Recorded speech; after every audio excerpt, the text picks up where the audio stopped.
Character sheets can be hard. You need expressions and sometimes character turnarounds. I'm Ant217 and today I'm going to be creating a character sheet for an animation. You see, I recently reached out to Snot-pocalypse, a fellow artist here on YouTube, and he got back to me. We're going to be working together. I'm going to create a character and a character sheet, and he's going to be animating it later. Usually when I start a process like this, I need to get references, but Snot-pocalypse sent me everything I needed. His art style is very grungy and dark, and he enjoys drawing robots. So he sent me over a lot of robots that I can look at. After searching through all the robots, which are amazing, I found one that I absolutely love. But I'm not going to just copy that one. I'm going to combine it with another robot of his that I like. It's from one of my favorite videos of his, 10 stylized character painting tricks that leveled up my art. This video is so informative, it taught me a lot of things, and I love it. And more importantly for this case, I love the artwork. So I kind of want to take inspiration from it and add it to my drawing. If you know me, you know my work, then you know I have multiple styles I draw in.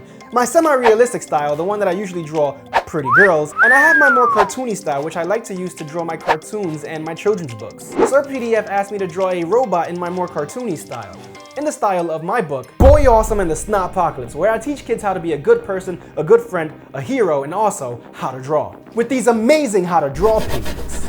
So if you have a young reader who loves superheroes and wants to draw, please buy my book. It's available now on Amazon. I grabbed my pen, but it doesn't have a point. How am I supposed to get a new point right now? Oh yeah, man. I unscrewed the top so I can get my point out. Let's get started. I start drawing my robot using Snot-pocalypse's robots as references, as well as my book. There are certain things that I want to make sure I capture in the robot, and there's certain rules I want to follow for my cartoony style. Like the fact that a lot of the characters, not all of them, but a lot of them, wear footsie pants? Basically, the pants cover their shoes. I continue to sketch out the character, and I want to point out that sometimes my sketch can get a little messy. But this is my first sketch, and that is okay. So if you are drawing and your sketch looks very messy, don't feel bad. As long as you understand your sketch, it doesn't matter if no one else does. You can clean that up later. Speaking of cleaning up, I forgot to clean. Parkour. I remembered that I have a robot vacuum that I can make do all the work, but where is it? It's gone. It gotta be around here somewhere, but I gotta get to drawing. I don't have time for this. I gotta get back to drawing. I finished my concept sketch, but I gotta do my character turnaround. And for those of you who don't know what a character turnaround is, it's basically your character as if it's turning around in a 360. A good character turnaround helps the animators assure accuracy when they're animating the character. So first thing you usually want to do is take your concept art that you already drew and use it to draw your front view.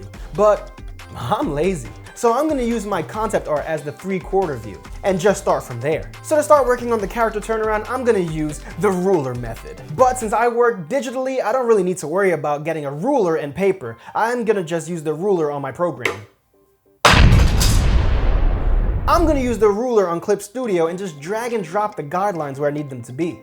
You want to make sure you put lines on the most important parts of the character. For example, if you're drawing a human character, you want to know where the eyes land, where the nose lands, and where the mouth lands. So you want to put a line through those areas. Also, the bottom of the chin and the top of the head. Using these guidelines makes it so that when you're drawing each pose, each angle, that everything is going to be lined up the same, making the character look more accurate no matter what angle you draw him in. Now that I'm done doing all my guidelines, I want to show you another trick. And this trick really works well for the front view. This is another ruler that you can use when you're doing digital art. It's called the symmetry ruler. You put the ruler straight down the center of where you want your drawing to be, and whatever you draw on one side goes to the other side. This makes sure that your character is completely symmetrical, so the eyes are both in the same place, the ears are both in the same place, and everything is matching on each side. While I'm doing this, I'm also using the guidelines I already have in place to make sure that the mohawk from the 3/4 view lines up with the mohawk from the front view. I continue doing this with the shoulders, with the eye and the arms, and the bottom of the chin. Any guideline that I placed earlier, I need to use to make sure that the characters match from each angle. Now for some of you, the character might not be symmetrical, and that's okay. My advice to you is to make sure that you work on the symmetrical parts first. And then you could just turn off that symmetry ruler and then draw the asymmetrical parts. Like in my case, my character has a shoulder pad only on one side. So I can turn off that ruler and draw that shoulder pad. And if I still need to use that symmetry ruler, I can just turn it back on and keep drawing the symmetrical parts. And no, the symmetry ruler is not cheating. I do recommend you practice without the symmetry ruler just because I feel like it helps with your fundamentals, but use the tools you need to help you. So now I'm gonna move on to the side view. For this one, you need to use your imagination a little bit. You need to know what your character looks like from the side. Of course, you're still gonna use those guidelines to help you because they have to match what you have with the front view. In my case, I need that mohawk to go up to the same height to that same guideline that it did in the front view. And I gotta make sure it attaches to the head at that same guideline as well.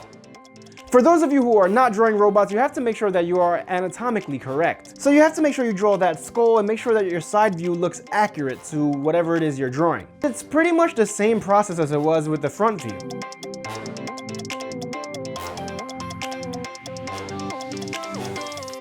I do want to show you one more thing. When you're working on your side view, a lot of times you see other artists do a T-pose. They do this so that you can see what's underneath that arm. Some characters have stuff underneath that arm that you need to show the animators so that when they do walk cycles and their arms swing, you know what's underneath there. My character doesn't have any details underneath that arm, so I don't really need to show it, but I want to show you anyway.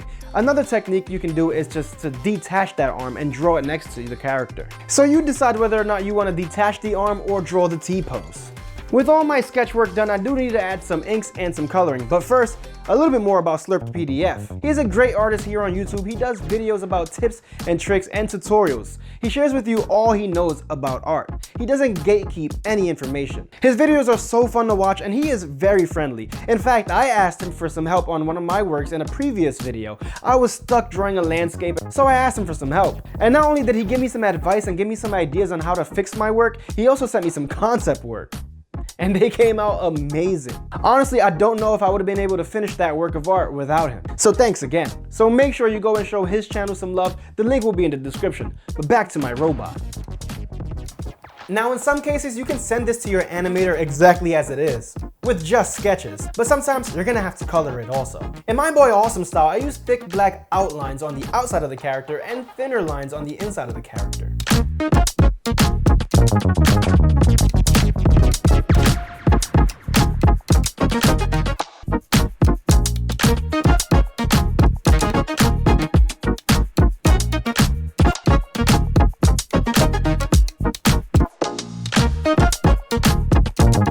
After I do all my inks, I start coloring. Now for the colors, I like to separate each color into different layers. This makes sure that when I'm rendering, I can use clipping masks and not worry about getting out of the lines. Now, when working on characters for 2D animation, you don't want to have too much rendering because your animator might hate you. It takes way too long and it is way too hard to animate in 2D when you have a fully rendered piece. So in most cases, when you're watching 2D animation, you see cell shading. Cell shading is a style of shading that is mostly popularized by cartoons and anime. You want to make sure that that rendering is not complex. Keep it real simple. And since I'm going to keep things simple here, I'm not going to have to worry about separating each color into different layers because I'm not going to do complex rendering. For the character turnarounds, I'm not going to add any rendering, so you don't need to worry about separating them into different layers.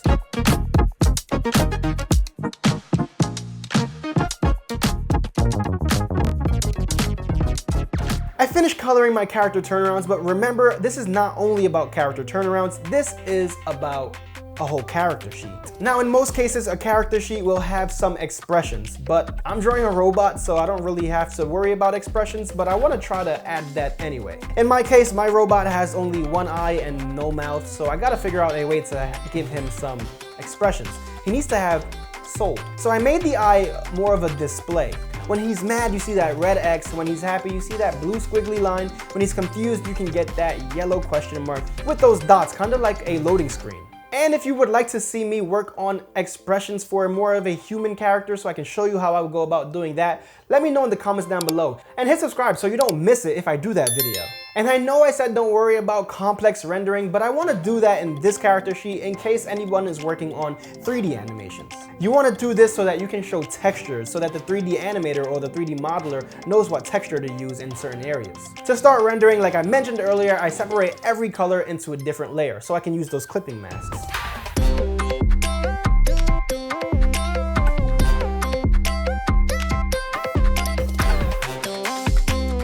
I also add some texturing like some metal textures and some rust to my character. I find the texture I like online, lower that transparency and erase it where I don't want it to be, and I use some textured brushes as well. I add some sparks because I think that makes things look way cooler, and I set that layer to a screen layer. It makes everything that's black disappear and only leaves the sparks. Now that the rendering of the character is done, I'm still not finished with the character sheet. When I'm working on character sheets, I like to have a little bit of graphic Instant design. kill mode activated.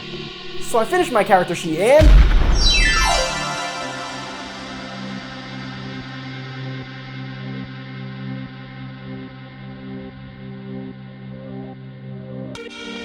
I love the way this came out, I love the character, and I can't wait to see it animated. And if you also want to see it animated, check out SlurpedPDF's channel. Link will be in the description. I can't wait to see what he comes up with. And if you like this, you can watch this video right here, where I create my own world inspired by Avatar: The Last Airbender. I promise you, you're gonna love it, because I'm awesome. I think. Thanks for watching.